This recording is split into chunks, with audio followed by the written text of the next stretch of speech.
Hey guys, কি অবস্থা সবার? কেমন আছেন? আজকে কথা বলবো আসলে মেরিল প্রথম আলো পুরস্কার নিয়ে।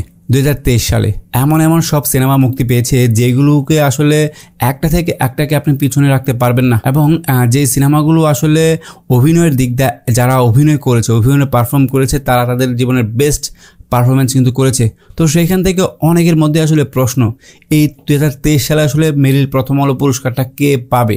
এখানে আমি 4টা সিনেমা নিয়ে কথা বলবো। মেরিল প্রথম আলো 4জন হিরোকে আসলে 4টা সিনেমার জন্য মনোনীত করেছেন। এক হচ্ছে শাকিব খান, প্রিয়তমার জন্য, বাংলা সিনেমার ইতিহাসের সবচেয়ে হাইয়েস্ট ইনকাম করা সিনেমা, পুরো বিশ্বে ভালো ব্যবসা করেছে। এক প্রযোজক আশাদ আদনান এক ছবি দিয়ে রাতারাতি লাভবান হয়ে গেছে। তারপর হচ্ছে সুড়ঙ্গ, যেটা প্রিয়তমার সাথে বিট করে মোটামুটিভাবে খুব ভালো ব্যবসা করেছে। 3 নম্বরে থাকছে আরিফিন শুভ, অর্থাৎ মুজিব একটি জাতির রূপকার।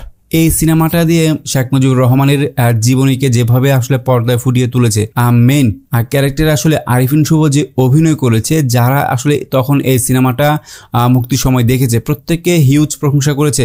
তারা আসলে আরিফিন শুভর খুব ভালো প্রশংসা করেছে। সেখান থেকে শেখ মুজিবুর রহমানের ক্যারেক্টারে অভিনয় করতে পেরে আরিফিন শুভ কিন্তু সত্যি অনেক গর্বিত বোধ করছে। আরিফিন শুভ, মুজিব একটি জাতির রূপকার, শাকিব খান প্রিয়তমা, তারপর হচ্ছে আরিফিন নিশু, সুড়ঙ্গ, তারপর থাকছে কি সিয়াম কাজ করেছে আসলে অন্তর্জাল সিনেমাটা আসলে তেমন একটা সাড়া ফেলতে পারেনি, যার কারণে এটা নিয়ে তেমন হাইপে থাকা দরকার নেই। কিন্তু আরিফিন শুভ জাতির একটি রূপকার, তারপর হচ্ছে সুড়ঙ্গ, প্রিয়তমা, আসলে কে পাবে মেরিল প্রথম আলো শ্রেষ্ঠ অভিনেতার পুরস্কার? আপনার মনে হয় অবশ্যই কমেন্টস করে জানাবেন। আমার মনে হয় এখান থেকে আসলে দুজনকে শ্রেষ্ঠ অভিনেতার পুরস্কার দেওয়া দরকার।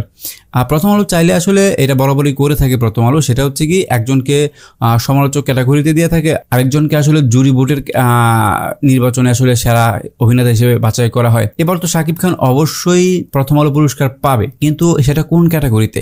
সমালোচক ক্যাটাগরিতে নাকি আসলে এই জনপ্রিয়তার ক্যাটাগরিতে? তো অবশ্যই কমেন্টস করে জানাবেন আসলে শাকিব খান কোন ক্যাটাগরিতে এই পুরস্কারটা এবার পেতে পারে। কিন্তু আমার পার্সোনালি মতামত হচ্ছে দর্শক জুরি ভোটে শাকিব খান এবার প্রিয়তম পুরস্কার পাবে, কারণ দর্শক এবং জুরি ভোট তারা কিন্তু আসলে অভিনয়টাকে প্রাধান্য দিয়ে থাকে, এবং প্রিয়তমার সিনেমায় শাকিব খান আসলে যে লেভেলের অভিনয় করেছে, দর্শক দেখতেও কাঁদিয়ে হল ভাসিয়ে দিয়েছে। এবং এই প্রিয়তমার সিনেমার যে রিভিউ ছিল, এইগুলো মারাত্মক, দুর্দান্ত, এবং এই রিভিউগুলো আসলে প্রিয়তমার যে দর্শক তাদেরকে হলে আনতে সবচেয়ে বেশি পজিটিভ কাজ করেছিল। এবার আসি আসলে সুড়ঙ্গ।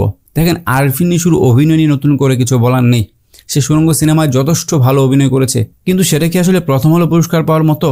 অবশ্যই কমেন্টস করে জানাবেন। দেখেন, আফরান নিশু সুড়ঙ্গতে খুব দুর্দান্ত কাজ করেছে, এবং এই সিনেমাটা ব্যবসায়িকভাবে খুব ভালো কম্পিটিশনে ছিল প্রিয়তমার সাথে, কিন্তু অভিনয়ের দিক দিয়ে এবং মেরিল প্রথম আলো পুরস্কার পাওয়ার মতো কিনা এইটা কিন্তু একটু প্রশ্ন থেকে যায়। তারপর আসে আসলে মুজিব একটি জাতির রূপকার। এই সিনেমায় অনবদ্য অভিনয় করে আরিফিন শুভ কিন্তু খুব ভালোভাবে নিজেকে প্রমাণ করতে পেরেছেন যে না, জাতির উপকার শেখ মুজিবুর রহমান এর বায়োপিকে একমাত্র আরিফিন শুভই ছিল যথাযথ, এবং 1 টাকার বিনিময়ে এই কাজ করার ফলে আরিফিন শুভ কিন্তু খুব ভালো প্রশংসা পেয়েছে।